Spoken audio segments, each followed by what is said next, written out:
Hi friend, my name is Maria. I'm a 31-year-old data engineer living in Cincinnati, Ohio with my parents and trying to be work optional by age 40.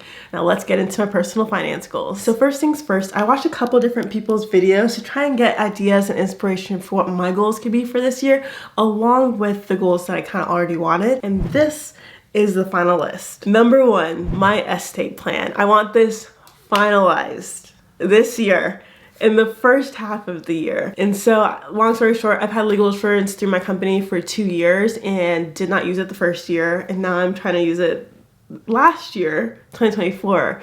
But the attorney said that she would finalize everything for me in 2025. Even if I didn't have the insurance, because she already put the claim in. So my estate plan will be a trust and a will, and maybe I'll make a video about that, because I feel like there's just no resources for single people about how to do your estate, things to think about. So TBD. Also, these goals are not in order besides that one. That one is a must. Now, next is my car fund. I would love to get my car fund to about $5,000. Currently, it's at about $1,000, and I have $200 a month going into that, and so that's what, $2,400 for the year, so $3,400. So $1,600, but I think my plan is just to be thinking a bit more consciously about trying to add more so that I can get to $5,000 by the end of the year. And the goal with the $5,000 is eventually it'll go to $20,000, and then I can do the 23/8 rule and buy a car eventually. If my car dies. This is assuming if my car dies, which I don't know if it will. I don't know when it will, I should say. It's at 130,000 miles, so I don't know. Would love to see it get to 250, but no idea. Next, I would like to invest $65,000. And so that's about a 10% increase over my 2024 investments. So I think just 10% increase year over year is one target that I can have as I try to get towards being a work optional. And then my stretch goal is $130,000, which I have to make a whole lot more. I make 130, so investing 130, I have to make a whole lot more than what I currently make. So that's stretch. And then the next two, I would like to make $10,000 passive income and $10,000 not passive income. So passive income would be like a digital product or it's like a software or something. And then non-passive would be like YouTube is not passive, maybe making some money off knitting or some coding projects that I have ideas for. So TBD on that, but 10,000 passive, 10,000 not passive. And then one thing that I've gone back and forth about is whether or not I should have a sinking fund for my travel. And I still don't know. This is probably the goal that I'm least committed to, but my annual travel spend is about $15,000, so about $1,250 a month.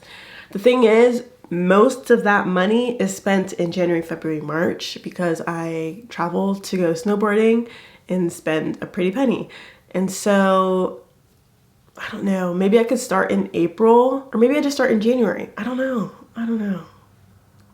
So I go back and forth. I think I should. I don't know. I really, we'll see. And then this is a soft goal because I cannot control it, but I would love my net worth to get to $550,000. I'm currently at about 470, and so that's what, 80,000 increase. Partially, I think more than half of that would be from the stock market. Well, depends. If I invest 65, if the stock market stayed flat, and then, or no, the stock market would have to grow like, what would that be, 1%? Let me do some math. 45, 10, it'd have to grow 10%-ish. No, not even 10, 3%. Okay, whatever the percent is, I'll put it here. But yeah, I don't know. I mean, you have no idea what the market's gonna do. You know, the last couple of years it's been 20%, 25%-ish, but what goes up must come down.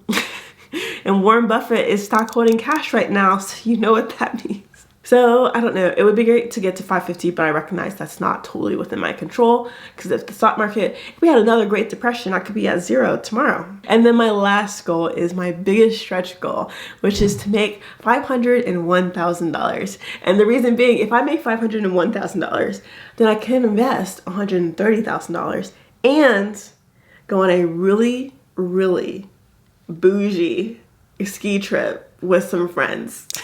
Like really bougie, while still investing $130,000 and still getting to my goals. So that's a stretch. That's like 40 grand a month.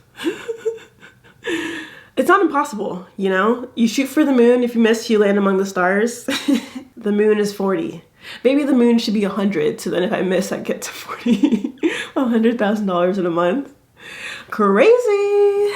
But a short and sweet video about my personal finance goals for 2025. Let me know your personal finance goals in the comments. I would love to hear it. Like, I eat this stuff up, truly. It's so fun seeing and then encouraging people along the way. It's great. Love it. You made it to the end of this video. That means you should give it a like. Thanks for watching. Bye.